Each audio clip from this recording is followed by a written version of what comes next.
갈라디아서 5장 13절로 18절 말씀. 형제들아, 너희가 자유를 위하여 부르심을 입었으나 그러나 그 자유로 육체의 기능을 삼지 말고 오직 사랑으로 서로 종노릇하라. 온 율법은 내 이웃 사랑하기를 내 자신같이 하라 하신 말씀에서 이루어졌나니 만일 서로 물고 먹으면 피차 멸망할까 조심하라. 내가 이루니 너희는 성령을 따라 행하라. 그리하면 육신의 욕심을 이루지 아니하리라. 육체의 소욕은 성령을 거스리고 성령은 육체를 거스리나니 이 둘이 서로 대적함으로 너희가 원하는 것을 하지 못하게 하려 함이라. 너희가 만일 성령의 인도하시는 바가 되면 율법 아래 있지 아니하리라. 아멘. 오늘 하나님 말씀의 제목은 자유에 대한 오해 풀기.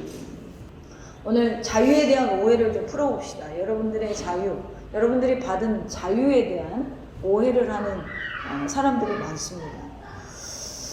우리는 물론 하나님께서 구원하신 존귀한 자입니다. 그리고 하나님의 사랑을 받는 자녀입니다.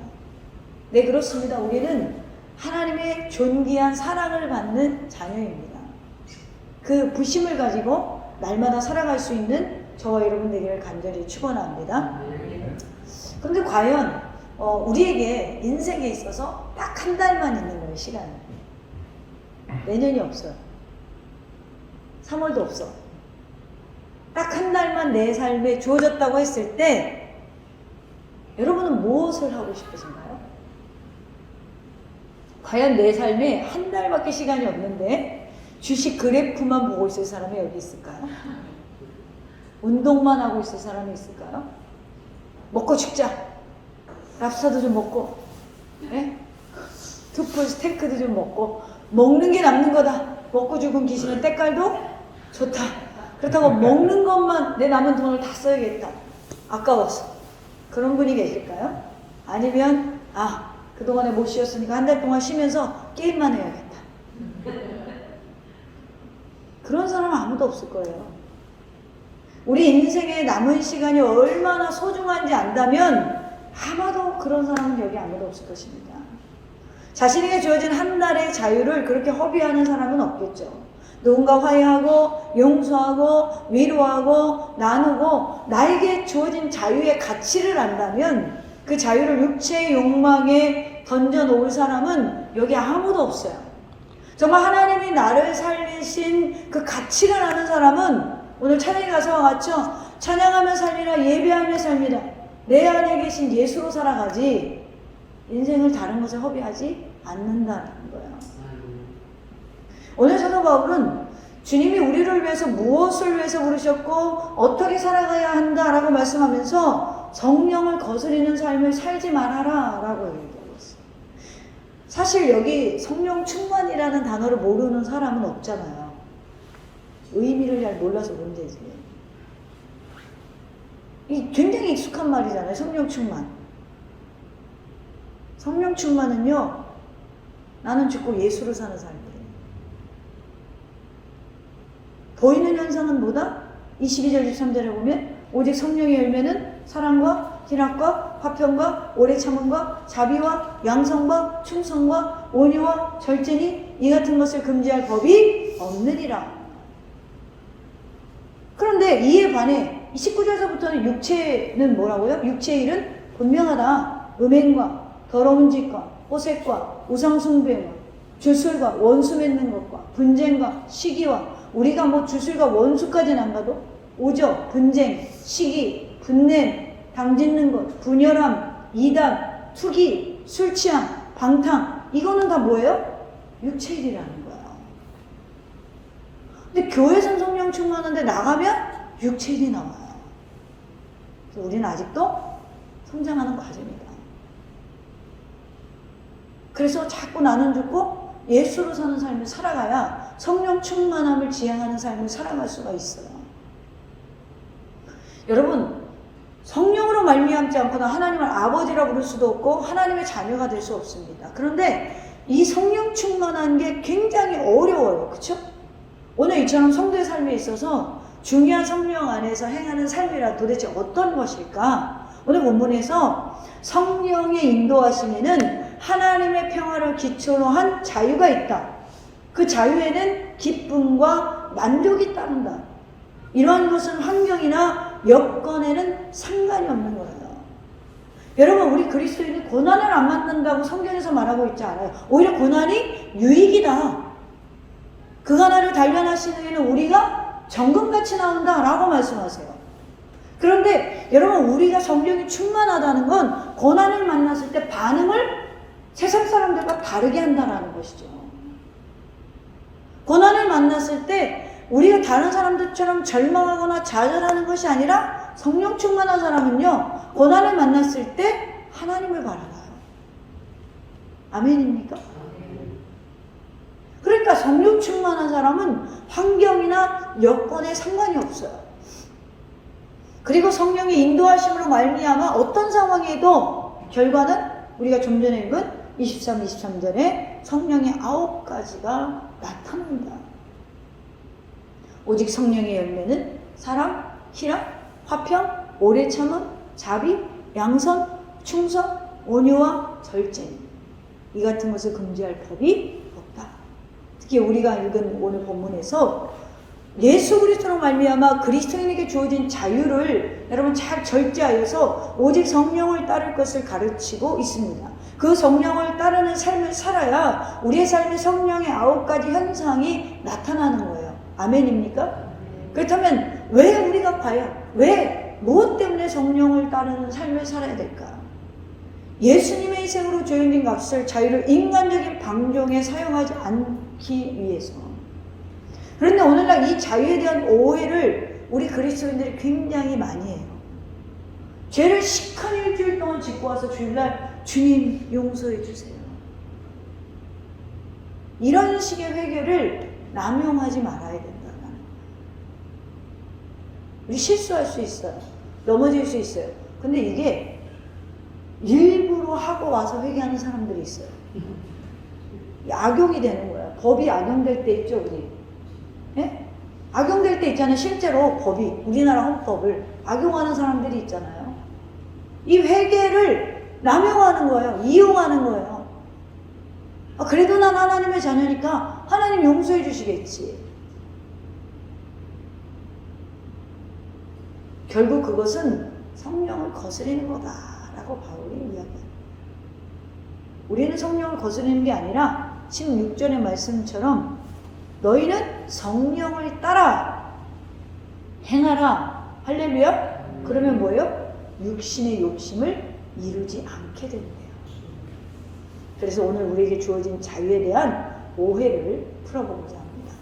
그러면 먼저 첫째로 우리에게 주어진 자유가 어떤 것인지 알아야겠죠. 자유를 이론적으로 설명하면 자유는 하나님께서 주신 인간이 누릴 수 있는 최대의 특권이자 행복이에요. 하나님께서 에덴이라는 동산을 창조하시고 야, 여기 있는 모든 걸 너가 다 누려. 가져.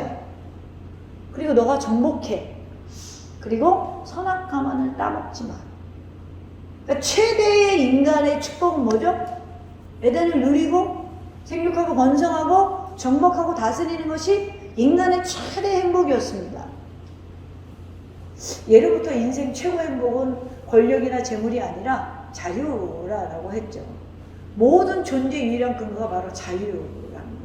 세상에서 그렇다면 말하는 자유는 뭐죠? 우리말 사전에 이렇게 되어 있어요. 남에게 구속을 받거나 무엇에 얽매이지 않고 제 마음대로 행동하는 것이라고 정의했어요. 요즘 젊은이들이 결혼을 안 하려고 해요. 왜 그래요? 요즘에 어떤 프로그램이 생겼더라고요. 저 어제 보면서 그 방송국에 전화하고 싶었어요. 결혼 말고 동거하자. 왜 동거를 하고 싶죠, 요즘에? 자유롭고 싶습니다. 뭔가의 책임을 지고 싶지 않은 거야. 근데 결혼은 뭐예요? 법으로 묶여져 있어요. 뭔가 책임을 져야 돼요. 법으로 묶여져 있으니까 이 사람이 나가서 무슨 사고를 쳐도 내가 책임을 져야 돼. 이 사람이 빚을 져도 내가 책임을 져야 돼. 그래서 제가 그 딱 방송을 예고를 하는 거 보고 다음 주부터 한대요. 그래서 내가 아니 저런 거는 동거를 뭐예요? 자꾸 하고 싶게끔 만드는 프로그램이거든요. 동성애를 자꾸 하고 싶게끔 만드는 프로그램들이 늘잖아요. 이게 지금 뭐죠? 까꿀로 가고 있죠. 까꿀로. 그러니까 세상에서 말하는 자유는 뭔가 구속을 받거나 무엇에 얽매이지 않고 내 마음대로 하고 싶은 거야.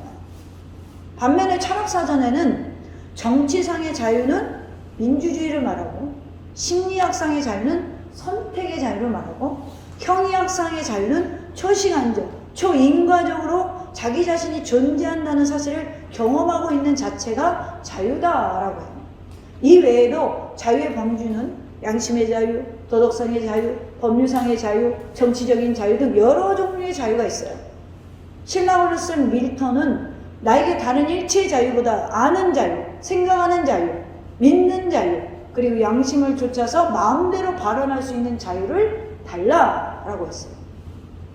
이처럼 세상에서의 자유는 인간답고 내 마음대로, 내 뜻대로 살 수 있는 권한을 자유다라고 생각해요. 그렇다면 우리 그리스도인에게 있어서 자유는 어떤 것일까요? 우리가 이걸 알아야 되잖아요. 여러분 그리스도인이잖아요. 그리스도인의 자유는 뭐냐?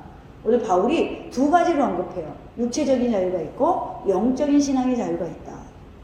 그리고 이 두 가지 자유에 대해서 13절에 형제들아 너희가 자유를 위하여 부르심을 입었으나 그러나 그 자유로 육체의 기회를 삼지 말고 오직 사랑으로 서로 종노릇하라.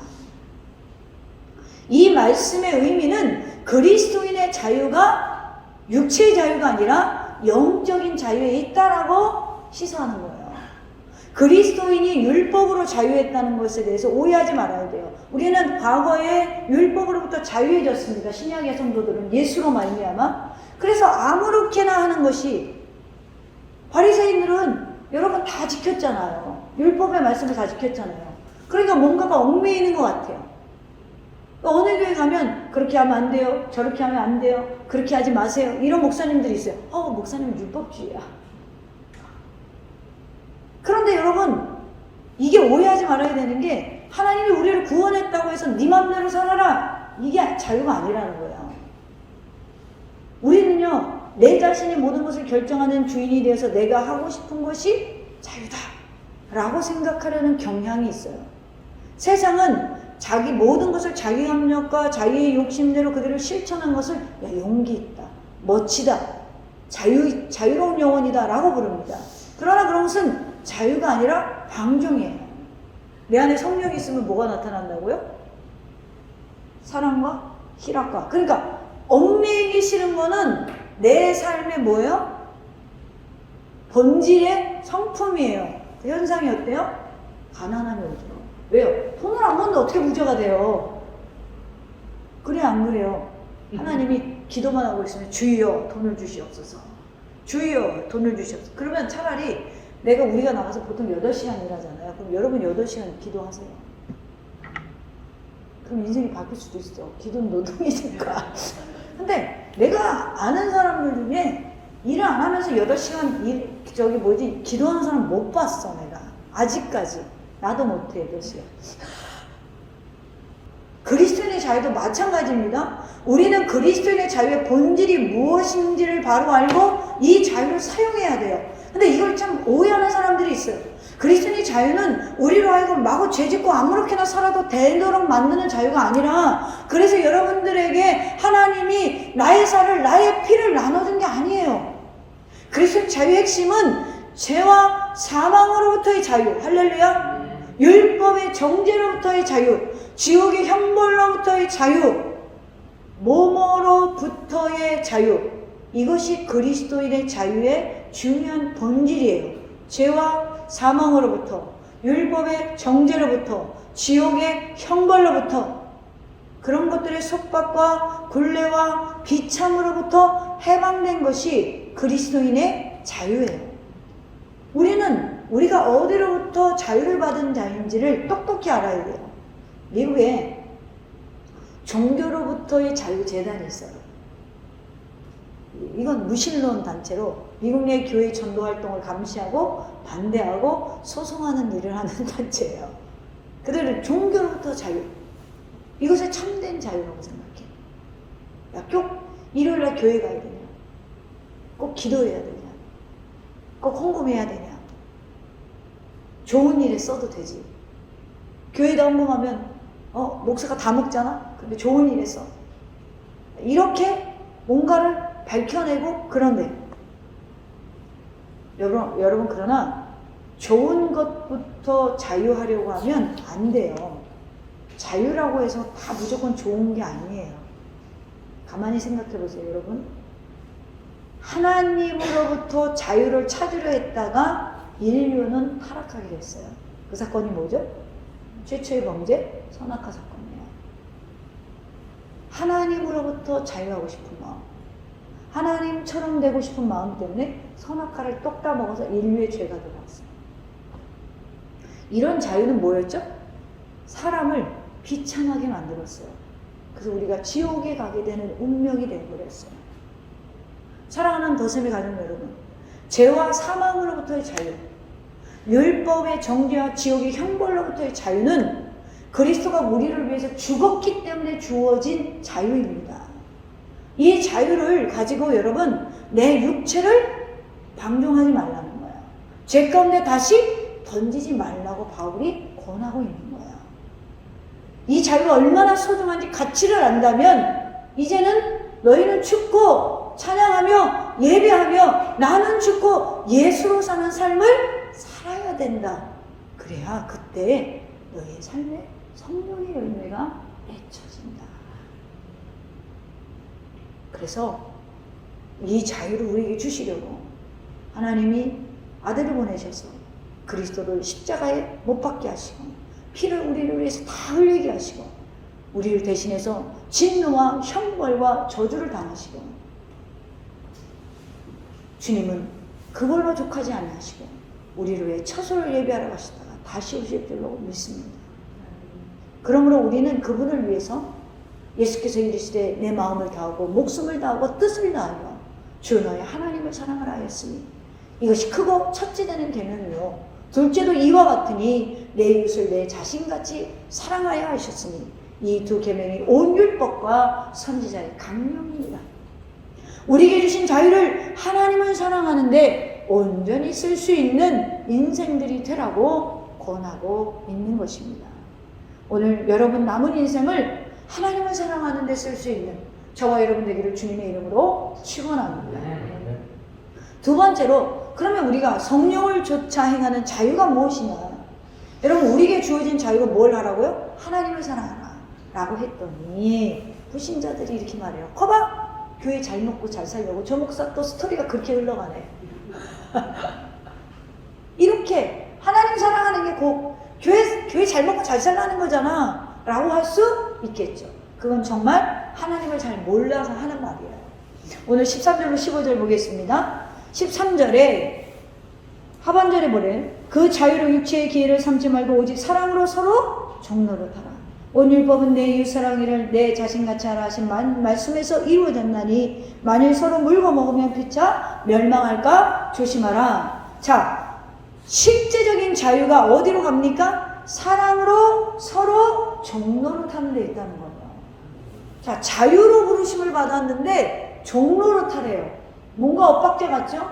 자유로 인해서 너희가 부르심을 그 목적을 가지고 부르심 받아서 근데 너희는 서로 사랑으로 종노릇하래요. 즉 그리스도의 자유는 뭐다? 사랑의 행위를 수반하는 거예요. 자, 그 행위의 수반은 어디에서 하라? 13절 오직 사랑으로 서로 종노릇하라. 14절 내 이웃 사랑하기를 내 자신같이 하라. 15절 서로 물고 먹으면 피차 멸망할까 조심하라. 예수님께서 요한복음 14장 15절에 이렇게 말씀하세요. 너희가 나를 사랑하면 나의 계명을 지키리라. 예수님이 10계명의 계명을 딱 두 가지로 합축하셨죠. 첫째, 너 하나님을 사랑해. 내 마음을 다하고 목숨을 다하고 뜻을 다하여 주 너의 하나님을 사랑하라. 이게 첫째 되는 계명이요. 둘째는 뭐예요? 그와 같으니 내 이웃을 내 자신같이 사랑하라. 마음을 다하고 목숨을 다하고 뜻을 다하여 주 너의 하나님을 사랑하라. 그와 같으니 내 이웃을 내 몸과 같이 사랑하라. 저는 우리의 가장 첫 번째 이유는 부모 자식이라고 생각해요. 부부라고 생각해요. 이건 일촌이잖아요.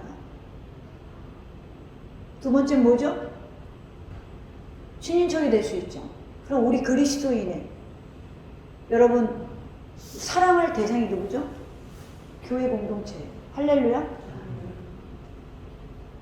여러분 쉽게 말하면 그리스도의 자는 사랑에 의해서 구속을 받는 거예요. 그래서 이런 교회 되게 하소서. 사랑의 불꽃이 일어나는 거예요. 그리스도의 자녀는 사랑에 의해서 구속을 받는데 이 사랑은 우리가 생각하는 인간적인 사랑이 아니라는 거예요. 이 사랑은요, 구속이나 강압이나 억압이 아니라 즐거운 순종으로 이어진다는 거예요. 아, 목사님 이거 하래 너무 무거워. 하나님은 왜 나를 여기로 못 가게 하시는 거야? 너무 힘들어. 그러니까 이게 부담스러운 건 아직까지 신앙이 어리다라는 거야. 근데 여러분 언제까지 어리실 거예요? 주름이 져서진 이마에 석삼자가 지금 그잖아요. 네? 네. 좀 청년들은 어리면 귀엽기라도 하지. 이거 권사님들이 와가지고 난 아직도 신앙이 어려요. 목사님 우유 주세요. 이러면 그게 큰일 나죠. 큰일 나요. 그 교회는 까꿀로 갈 수밖에 없어요. 뭐요? 땅에 기름이 없어요. 이거만 찾으니까 마치 하나님이 주시는 그리스도의 자유, 오늘 서로 사랑의 종로를 살아가는 것은 이런 거예요. 마치 이런 거예요. 남녀가 결혼을 했어요. 법적으로 보호받는 부부가 됐어요. 그리고 나서 아내 때문에 남편이 퇴근하자마자 집으로 일찍 들어가는 게 억압인가요? 아니죠. 그러면 아내들이요, 그 남편 때문에 밥을 짓는 것이 강압이에요? 우리가 하나님 앞에 나오고 하나님의 일을 하는데 하나님의 일이 억압이고 강압처럼 느껴져요. 이건 그가 나를 구속한 값을 모르기 때문에 그래요. 값을 모르니까. 가치를 모르니까. 가끔 이런 경우는 있죠. 나는 오늘 왠지 혼자 있고 싶어. 일찍 들어가기 싫어.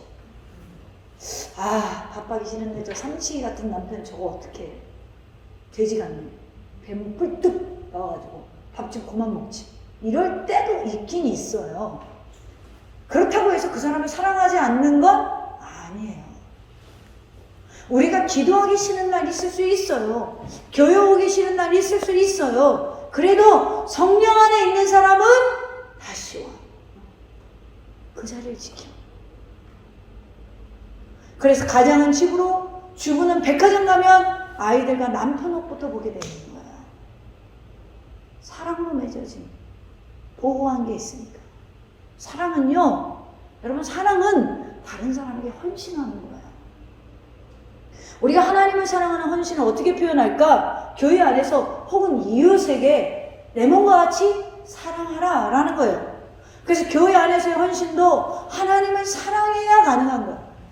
이웃을 대한 헌신도 내가 내 몸같이 그를 사랑해야 가능한 거예요. 그것은 내가 좋을 대로 하는 게 아니라 사랑하는 사람이 즐거워할 일을 하는 특별한 선택. 그리고 이 선택은 나 자신이 누릴 수 있는 자유를 기꺼이 희생하는 거예요. 나 오늘 스트레스 받아서 나이트 가서 춤추고 싶어. 그래도 내 새끼 가서 밥 해주려고 하는 건 사랑을 위해 기꺼이 헌신하는 어머니의 마음이라는 것이죠.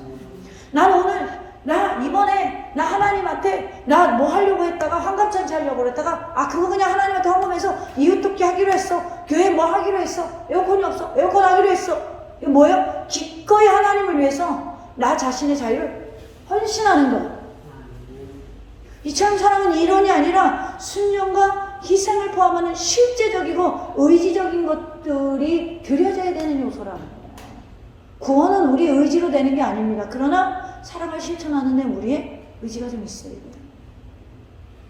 아이가 공부하려고 할 때 공부를 잘하게 되잖아요. 이처럼 사랑은 우리의 실제적이고 의지적인 것들이 필요합니다. 고린도전서 10장 33절에 보면 나와 같이 모든 일에 모든 사람을 기쁘게 하여 자신의 유익을 구하지 아니하고 많은 사람의 유익을 구하여 그들로 구원을 받게 하라. 나의 유익을 구하지 않으면 많은 사람의 유익을 구할 수 있다. 로마서 15장 1절 이하에는 믿음이 강한 우리는 마땅히 믿음이 약한 자의 약점을 담당하고 자기를 기쁘게 하지 아니할 것이라. 우리 각 사람이 이웃을 기쁘게 하되 선을 이루고 덕을 세우도록 할지니라. 그리스도께서도 자기를 기쁘게 하지 아니하셨나니. 하나님의 아들인데 만왕의 왕이신데 전능자이신데 창조주이신데 자기를 기쁘게 하지 않으셨다. 기록된 바 주를 비방하는 자들의 비방이 내게 미쳤다함과 같습니다. 이것이 성령을 따라 행하는 그리스도인의 자유라는 거예요. 왜냐하면 이것이 하나님을 사랑하는 거기 때문에. 나의 유익이 아니라 더 많은 사람의 유익을 구하고. 예수님께서는 당신이 자신이 좋아하는 것을 행한 것이 아니었어요. 항상 성부 하나님의 뜻을 행하셨어요. 이유는 단 한 가지, 우리를 말할 수 없는 깊은 사랑 가운데 나오셨기 때문에. 이 사실을 요한복음 17장에서, 여러분 요한복음 17장 읽어보면 당신의 사역을 위한 기도, 자신을 위해 제사들을 위한 기도, 자신을 믿는 자들을 위해 기도하시는 장면, 구구절절히 그들의 영혼을 사랑하셔서 기도하십니다.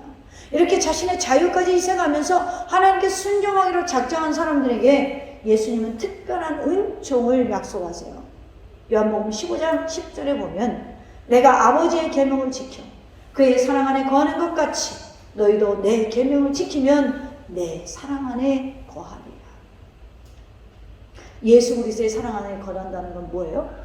요한복음 15장 7절에 내가 너희 안에 거하고 내 말이 너희 안에 거하면 무엇이든지 원하는 대로 구하라 그리하면 이루리라. 예수 그리스도의 사랑 안에 거한다는 건 우리의 기도가 응답된다는 것이며, 두 번째는 삶의 기쁨이 충만하게 된다는 거예요. 요한복음 15장 11절에 내가 이것을 너에게 이루면 내 기쁨이 너희 안에 있어 너희 기쁨을 충만하게 하려 함이니라.